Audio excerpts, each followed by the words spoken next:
Baju yang digunakan oleh Sayyidah Fatimah terdapat tambalan sebanyak 20 tambalan, sehingga sahabat semua sedih.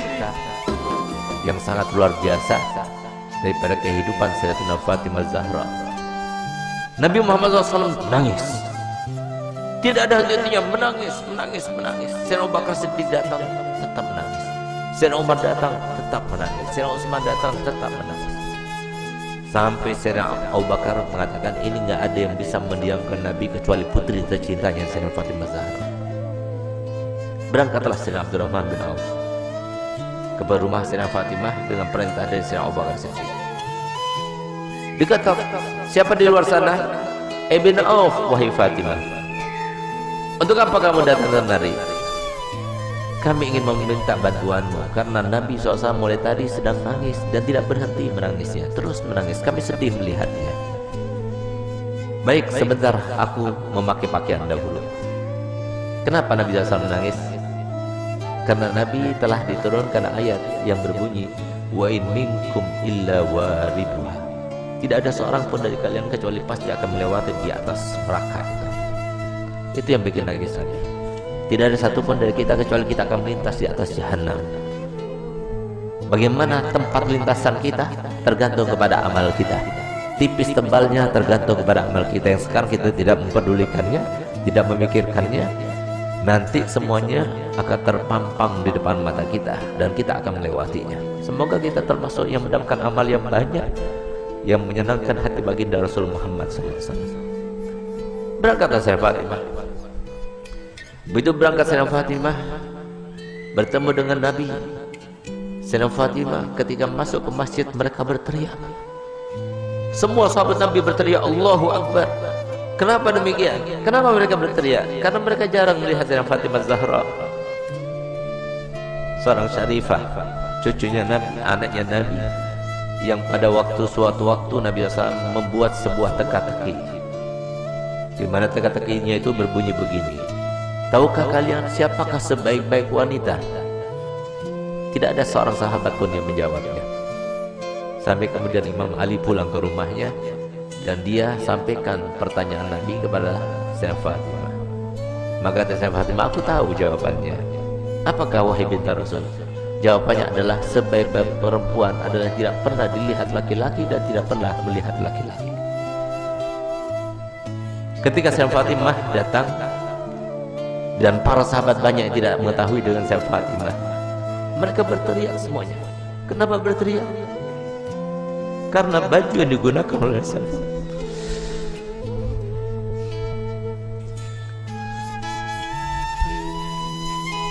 baju yang dibuka,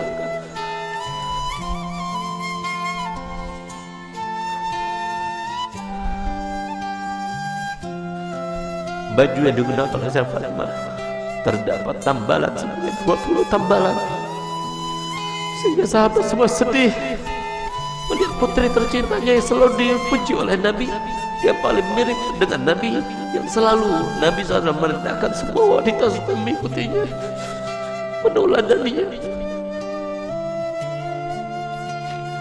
Ternyata pakaian seperti itu, sesederhana itu.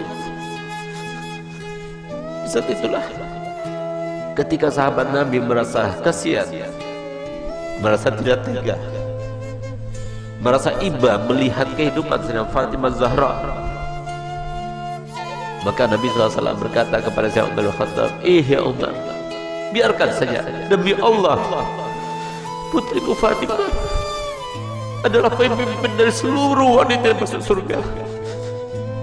Seandainya para syarifah sekarang tahu, lihat bagaimana pakaian Sayyidah Fatimah, lihat bagaimana perempuan yang dibanggakan oleh Nabi Muhammad SAW, yang harusnya kita sebagai umatnya menjadi tauladan baginya. Bukan seperti sekarang ini, kita terlalu membangga-banggakan pakaian, kita selalu menampakkan kemewahan, dan kita tidak mau membagi-bagi apa yang telah kita punya. Kita tidak pedulikan kepada manusia. Subhanallah, Sayyidah Fatimah datang suatu waktu di rumahnya. Sayyidah Fatimah adalah seorang yang paling sempurna, tangannya paling sempurna, hidungnya paling sempurna, matanya paling sempurna, karena dialah yang paling mirip dengan Nabi kita Muhammad SAW. Suatu waktu Nabi kita Muhammad datang, karena Nabi Muhammad setiap hari paling sedikit 2 kali masuk ke rumah Sayyidah Fatimah, saat pagi hari dan pada malam hari. Dan setiap kali Nabi Muhammad SAW akan melakukan suatu bepergian, pertama kali yang didatanginya setelah pulang dari bepergian ada rumah Sayyidah Fatimah. Dan terakhir kali rumah yang didatangi sebelum dia berangkat adalah rumah Sayyidah Fatimah Zahra. Semoga kita semua termasuk yang bangga bersama Sayyidah Fatimah Zahra. Di saat itulah Nabi SAW masuk ke rumah Sayyidah Fatimah. Sayyidah Fatimah punya anak kecil 2, Sayyidina Hasan dan Sayyidina Husain. Di saat beliau itu sedang menghaluskan gandum, maka kemudian Sayyidina Husain menangis, diambilnya. Ketika Sayyidina Husain menangis, diambil dengan tangan kirinya, dia dengan tangannya. Sayyidina Hasan menangis, diambilnya lagi. Sehingga saat itu Sayyidina Bilal melihat kejadian tersebut, sehingga Sayyidina Bilal merasa iba dan dia mengatakan, wahai binti Rasul, berikan salah satu pekerjaan.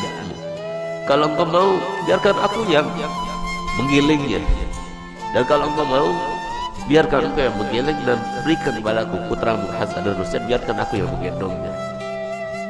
Tidak tega beliau itu melihat bagaimana keadaannya Sayyidah Fatimah, sampai kemudian Nabi SAW melihat.